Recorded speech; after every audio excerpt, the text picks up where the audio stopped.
kita difahamkan Yang Berhormat Datuk pernah menjadi anggota Majlis Agama Islam dan Adat Melayu Terengganu. Jadi sebagai orang yang telah terlibat secara langsung dengan perkara yang membabitkan mekanisme ini, mungkin Datuk boleh jelaskan kepada para pendengar apa sebenarnya isu dan cabaran yang dihadapi oleh autoriti ini untuk menjadikan institusi agama, institusi fatwa ini sesuatu yang utuh dan boleh menjaga maqasid syariah dalam masyarakat. Silakan Yang Berhormat Datuk. Ya, terima kasih Akhil Farid. Pada pandangan saya, kita ada beberapa cabaran. Yang pertama ialah kefahaman tentang bidang kuasa Islam dalam kerangka perlembagaan kita. Yang ini saya berpandangan halangan ataupun cabaran yang paling utama. Kerana selama ni lah yang popular, bukan langsung tak ada pandangan berbeza. Dari pandangan popular, letakkan Islam ni di bawah negeri semata-mata. Kalau Islam, di bawah mahkamah syariah. Kalau di luar mahkamah syariah, bukan Islam. Dan kalau di federal tu, sekular. Kan? Walaupun dalam perlembagaan yang disebut oleh Fadil Ustaz Rawan tadi, Islam sebagai agama persekutuan, tapi bila berhujah, bila berlawan, bila berlaku apa-apa, mereka perjuangkan mahkamah syariah. Mereka tak berjuang oleh Islam sebagai agama persekutuan. Jadi ini cabaran utama. Sebab itulah saya lihat apabila berlaku pindaan kepada peraturan Majlis Kebangsaan bagi haiwan agama Islam, ada peraturan baru yang menggantikan peraturan lama, iaitu peraturan 2020, dia beri satu ajakan paradigma kepada Islam sebagai agama persekutuan.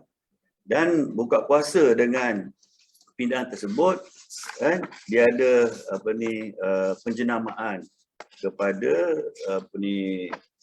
bukan sahaja fungsi, bahkan kepada badan-badan yang akan menyokong keputusan perundingan yang dibuat di peringkat MKI, iaitu Setimbang Nilailah yang salah satunya ada disebut oleh Ustaz Gunawan. Jawatankuasa ada 4 jawatankuasa. Jawatankuasa pengurusan haiwan Islam kebangsaan, jawatankuasa muzakarah mufti-mufti seluruh Malaysia, jawatankuasa perundangan Islam kebangsaan, dan jawatankuasa penyelarasan pendidikan Islam kebangsaan. Jadi kalau kita lihat di sini, fungsi majlis telah diluaskan.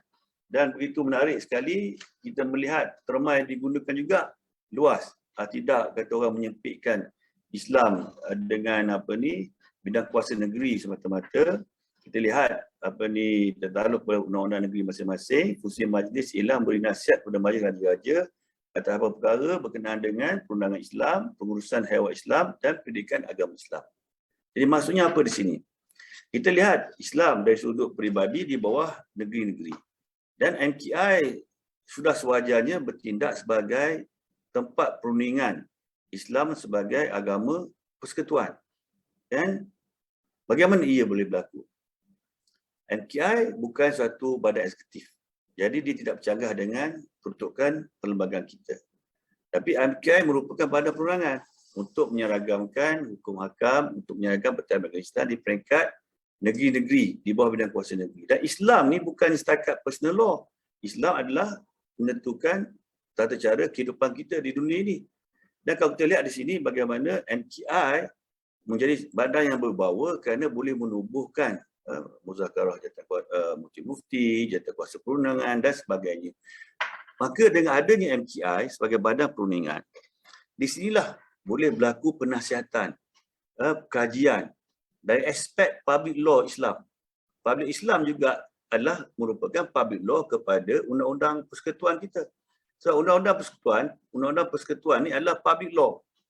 Kan? Jadi Islam juga ada public law. Prinsip public law Islam tu ada.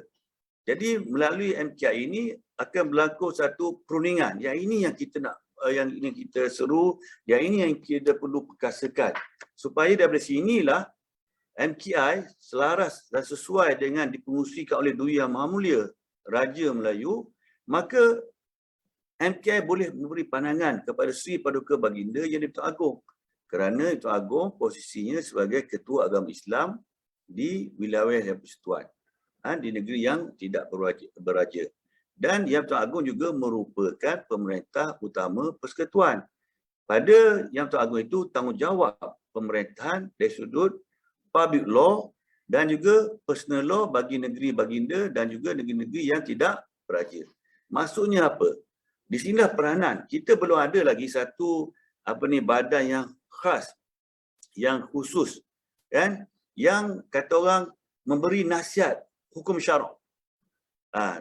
Yang khusus, yang menyeluruh. Kita ada jawatankuasa perundingan hukum syarak bank negara, tu adalah. Tapi dari segi parlimen kita tak ada jawatankuasa perundingan hukum syarak parlimen. Kita tak ada mufti negara, kan? Kita tak ada. Jadi inilah pentingnya kedudukan MKI, supaya MKI dapat menjadi badan perundingan yang diurustiakan oleh JAKIM. Dan cara tak langsung dapat memperkasakan kedudukan JAKIM, bukan saja menyelaraskan aktiviti, bukan saja menyelaraskan perkara-perkara dalam aktiviti yang sedia ada, tetapi juga untuk membuat kajian Islam dari aspek undang-undang awam. Jadi cara inilah Tuan Agong akan dapat pandangan, dan pandangan juga dapat disampaikan kepada parlimen. Jika ada suatu undang-undang yang ingin digubahkan di parlimen, maka sewajarnya aspek syariah compliance perlu dirundingkan. Jadi medannya di mana?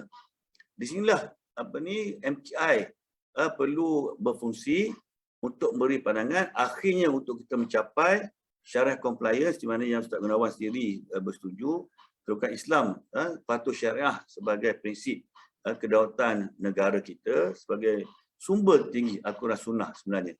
Bukan yang seperti difahami pada hari ini, dia kata perlembagaan persekutuan lebih tinggi daripada Al-Quran Sunnah. Itu pandangan tidak betul. Kita nak tengok perlembagaan, kena baca isi dia. Bukan kita kata perlembagaan persekutuan ni lebih tinggi Al-Quran Sunnah. Sebab perlembagaan itu mengiktiraf kedudukan Islam. Yang cabaran kedua pada kita ialah dari sudut penguatkuasaan. Bagaimana kita menguatkuasakan di peringkat negeri sendiri. Dua perkara, pendidikan dan juga penguatkuasaan. Di negeri kita dah berlangsung kerana jelas.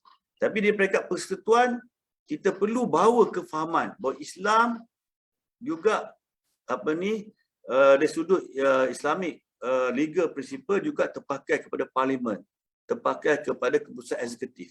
Jadi ni segi perundingan, kuasa eksekutif tetap, kuasa legislatif tetap dekat parlimen, kuasa eksekutif tetap dekat Jabatan Menteri. Tetapi perundingan tu untuk masuk keputusan itu syariah compliant, sesuai untuk menjunjung peranan Tuan Agong, fungsi Tuan Agong, amanah letak Tuan Agong untuk melihara agama Islam. Jadi ini perlu kita lihat. Jadi apabila kita jelas meletakkan kepada Islam itu, barulah akan ada pendidikan. Kita nak didik, kita perbincangan pada masyarakat, kepada pemimpin negara, dan berlakunya penguasaan. Kita lihat dalam kes Iki Mubarak. Setelah dikatakan bahawa liwat ini jatuh di bawah federal law, tapi di mana penguasaan? Kan? Okey, dibawa kata liwat ni bukan letak di bawah bidang kuasa Mahkamah Syariah kerana public law. Kerana undang-undang bawah seksyen 377 dah ada. Tapi mana penguatkuasaannya? Macam mana kita lihat pada hari ini, amalan LGBT seolahnya menjadi satu hak. Sedangkan amalan LGBT ini satu jenayah. Di undang-undang negara. Jelas dari penal code. Bukan di bawah enactment kesalahan undang Islam di peringkat negeri. Tapi di peringkat persekutuan merupakan jenayah. Tetapi kita lihat pada satu sudut yang lain diiktiraf sebagai satu hak. Ini yang kita perlu bawa dengan jelas dari sudut penguatkuasaan, dari sudut pendidikan. Dan juga kita cabaran yang ada adalah cabaran campur tangan kepartian. Sebab itulah dalam mentakrifkan Islam perlu ada mereka yang bebas. Bukan disebab ada kepentingan kepartian, kepentingan diri dalam mentakrifkan Islam. Sebab itulah kita lihat bila ada kepentingan kepartian, maka Islam ditafsir mengikut kata kehendak, mengikut keperluan, mengikut kempen, bukan mengikut usul. Ini juga satu perkara yang menjadi cabaran.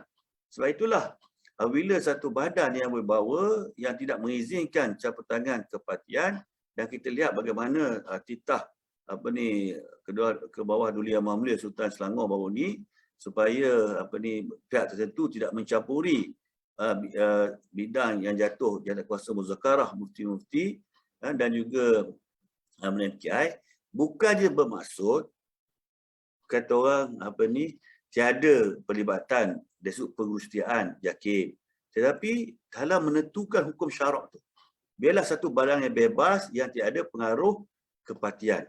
Jadi lebih jelas Bukan didorong bila orang ni menang, dia ada agenda dia ada tujuan tertentu, dia akan melakukan masuk-masuk tertentu.